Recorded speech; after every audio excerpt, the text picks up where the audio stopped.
I'm Rick Graber, president of the Bradley Foundation. Welcome to We the People, a Bradley Speaker Series. In the months leading up to the presidential election, Americans were warned that there were going to be a lot of twists and turns, and needless to say, we weren't disappointed. Yet while the person in charge at 1600 Pennsylvania Avenue matters, it really is state and local policies that arguably have a much greater impact on our daily lives. For this episode of We the People, I'm joined by two leading authorities on freedom and free enterprise efforts across the states, Lisa Nelson and Tracie Sharp. Lisa is the CEO of the American Legislative Exchange Council, or ALEC, a membership-based organization for legislators and companies dedicated to the principles of limited government, free markets, and federalism. Since 2014, she's led her team to new levels of success in states across our country.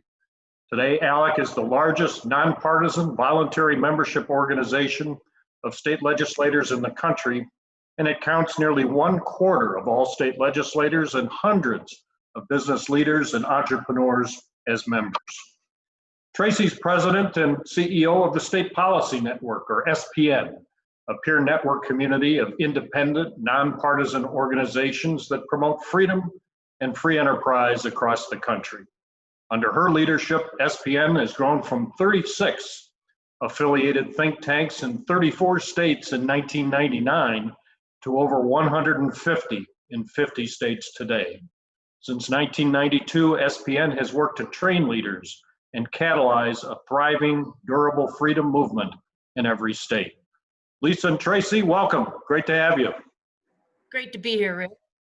Thank you. Lisa, let's start with you. One story that has received not enough media coverage, but really does have a major impact on policy, is the makeup of state legislators as a result of the elections. Give us a broad overview of what happened and include your take on ballot initiatives and referendums. Well, thank you, Rick, and to the Bradley Foundation for all that you do to promote the ideas of individual liberty and free enterprise. You know, when we look at these elections, it's important to kind of put it in perspective. And I look back at the 2010 election where there was a big historic shift to the GOP across the map. And then back when, during the Obama administration, when they started to understand we need to focus on the local level, we need to get some people elected at the state and local level. So for that, I look at 2018 and 2019, where in 2018, interestingly, the GOP lost 309 seats across the board and lost 6 chambers. That's House and Senate chambers. That was a pretty dramatic shift for freedom-loving and liberty-minded legislators in the country. Contrast that with last Tuesday night, where the GOP actually picked up 186 seats, and in fact, we're still counting a few in Arizona that might increase that lead. But 186 seats, mostly House seats, but 17 of those were Senate seats, and shifted to chambers. Now, the chambers were in New Hampshire, where Governor Sununu led a historic victory and both flipped the House and the Senate, picked up 57 seats in the House to flip both chambers, which gives him a trifecta and total control of the state. I think it's important to think about control of the states, where the GOP has 30 states in control of 30 of the 50. And that's an important breakdown, because it means that our policies and the things that Tracie's working on in the states are going to be hopefully a little bit more effective and a little bit easier to pass. One thing to note is Minnesota, where there's a split government. The House and the Senate are split, Republican and Democrat. And I think it's really interesting to think about the fact that that's the only state in the country that has a split seat of power, Republican and Democrat. What that tells us is perhaps that the red states are getting redder and the blue states are getting bluer. And it's just phenomenal. When we talk about rich states, poor states in our publications about people moving to states where they know that they may pay less taxes, fight less regulation, they have the freedom and the choice to move to those states. Couple of other things I would say about the makeup of the map and how to think about it is there are 17 supermajorities, meaning they have over 2/3 in their chambers, supermajorities for Republicans, and there are 12 supermajorities for Democrats. So again, this is perhaps red states getting redder and blue states getting bluer. The only place that we didn't see that this year, where there was a glimmer of hope, where in a couple of states where Illinois picked up a couple of seats, California picked up a couple of GOP seats. So maybe there's some recognition that perhaps some of that overburdensome regulation and high taxation is a little bit a bridge too far. Great report. For both of you, what do you think these outcomes mean to the advancement of what we think is so important? Freedom, free enterprise, these policies across the states must be good news. Tracie, why don't you start? Yeah, it is good news, Rick, in that, Joe Biden and company thought they would have a blue wave. It ended up what I heard someone describe as a blue trickle, if that. And as Lisa was describing, the chambers have changed the least since the election of 1944. This is good news for two reasons. One, redistricting starts in January. So the more that the center-right, freedom-loving state legislatures are in control, the better those outcomes will be. But secondly, with Biden inheriting a divided government at the federal level, leading to more gridlock, it's going to be incumbent upon the states to really solve problems at the state level, really as it should be, right? We believe in subsidiarity, in the power of federalism, like the founders did. And listen, our lives are lived in communities. Our lives are formed and transformed in communities. Pushing these decisions and solving problems closer to home makes them more relevant, responsive, and accountable. I'm not saying it's perfect, but it's much more powerful and better suited to solve problems. And in the months ahead, there's a lot of work to be done, whether it's in economic recovery, getting people back to work. This network is really pushing to help people get back to work, healthcare reforms and K-12 reforms. On the policy front, there's a lot of opportunity for us to push the ball forward. Lisa, any follow-up from you on that? Well, absolutely. I mean, Tracie touches on a number of really critical issues. Federalism, which is one of the tenets for ALEC, is clearly at risk. And we're seeing that everywhere we go. And I think even with the election itself, with the changing, forget about the fraud, forget about kind of the what some of the claims are from the administration. But look at the issues that the legislators themselves were dealing with all year, predicting on mail-in ballots that they weren't going to be able to handle that, predicting the signature verification and some of the other issues you're seeing. And I think in the Constitution, it clearly says that the legislators and the state houses have the authority to appoint and anoint that electoral college. So maybe there will be a big push by the legislators themselves to reassert that power. Certainly in one of the ballot initiatives in Colorado, where you saw a referendum pass for the national popular vote, that will be undermining the electoral college. And ALEC will certainly be working on that issue to protect that issue across the board. Great. Let's talk about this. Go ahead, Tracie. Yeah, well, I would just add this. You mentioned the durable freedom infrastructure, Rick, and this is where these freedom movements in every state become especially important. Yes. As we really push to solidify, we are the resistance in these states. And Lisa mentioned the electoral college and the electoral process, especially making the vote count process more transparent and following better practices than what we've seen in this cycle.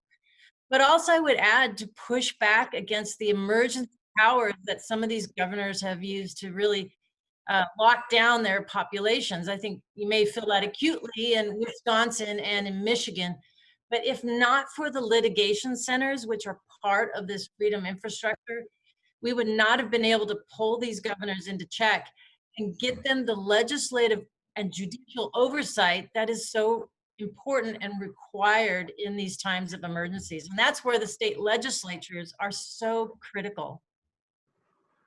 Well, let's keep going on the pandemic. You've really introduced that topic. It really has highlighted federalism in a way we've never seen before. So much of the presidential election focused on the federal response, but most of the power, frankly, is at the state level. How do you think the states have fared? I saw this network kick into a higher gear and very quickly adapt in the first few weeks of the pandemic in late March. And in fact, 24 states were picked up state-based reforms, especially to expand healthcare access. And in the early days of the pandemic, expanding healthcare access in terms of a certificate of need and telehealth, in cases in the States, this helps save lives. So having a network that's organic and on the ground and that can pivot quickly became essential.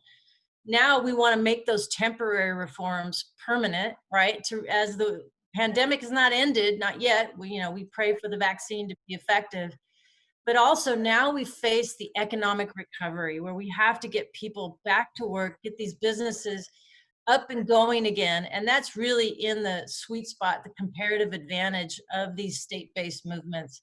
And finally, there is enormous opportunity in K-12 education. The Overton window has shifted, the gap is open, and now's the time that this network is going to charge into that gap, whether that's with learning pods or our standard vouchers, charters, ESAs. There's a lot of single parents out there that are really hurting, trying to work, support their family, educate their kids at home, and keep themselves safe from the pandemic. This is where problems get solved in the communities and in the states. Joe Biden is not going to come in and fix my school. He's not going to help educate my kid.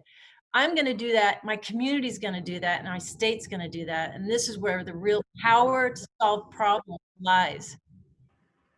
There's an enormous opportunity in education. Lisa, what are you hearing from your members?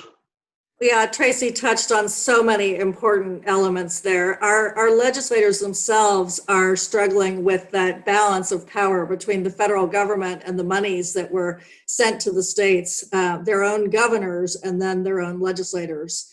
And so you saw over the course of the pandemic, this dialogue between their sitting governors, whether it's of the same party or of an opposite party, and the negotiation around how that federally funded exercise goes and how state executed that money is spent. So every state has really approached it differently. We had a panel at our last meeting discussing that balance of power. We've got a few of our speakers of the House and Senate presidents who are actually suing their own governors for the authority that has been vested in them. So we'll continue to negotiate that as we go through the pandemic. That's on the balance of power issue. I think on the education issue that you both touched on, there is an awakening of parents who want their kids either back at school or have realized what's being taught at school. So there's two different elements there.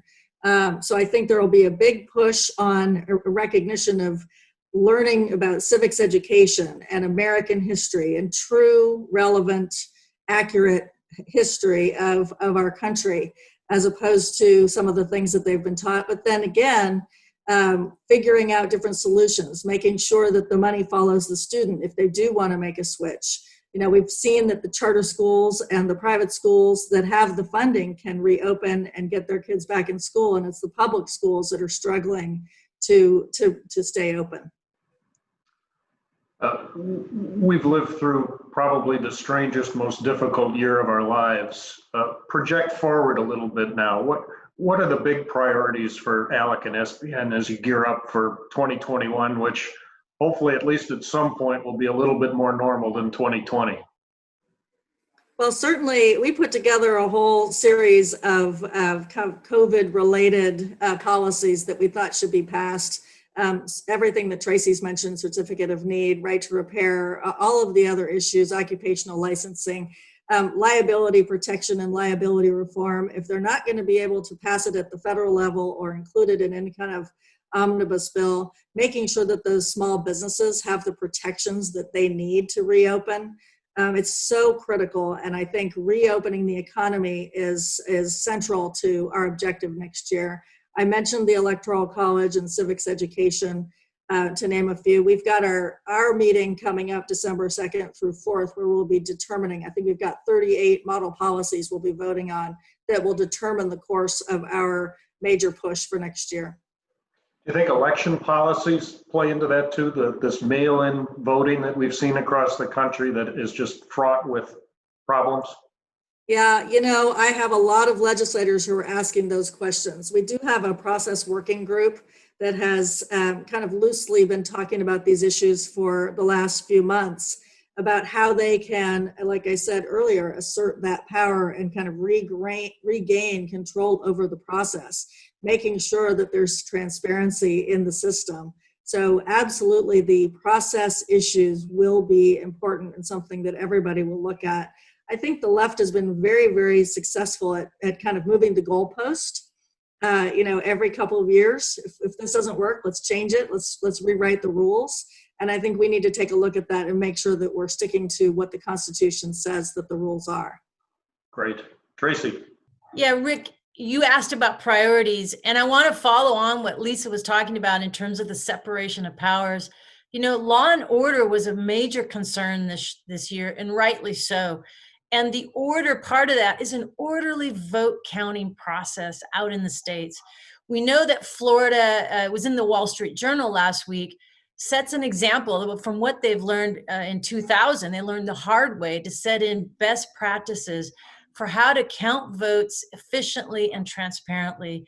That's a great role for this network, a great lane and a comparative advantage to really help states and state legislatures to get that process much more effective and reliable so that we can trust that process. But our priority overall is that this is a state moment where in DC might be gridlocked. We see, especially through the pandemic, the problem-solving potential and capacity of the American people. I mean, look at learning pods. That came from Americans bootstrapping their ways to solve problems, to help educate their children, to really deal with that at the community level. This is the moment, the opportunity that the network and the infrastructure surrounding it, these coalitions for freedom in each state, was built for. And through our litigation centers and through our messaging and the growing advocacy potential in each state, we are able to really drive that potential home. I mean, we saw election wins in states like Illinois, where the state think tank was able to push back a progressive tax increase, or in Colorado, where the Independence Institute and their advocacy arm got a tax deduction. This is where our priorities are moving forward into the new year. And we're looking forward to just digging in on that. Tracie and Lisa, thanks so much for your time today. Thank you for your perspectives and thoughts, and thanks for the tremendous work that both of your organizations are doing.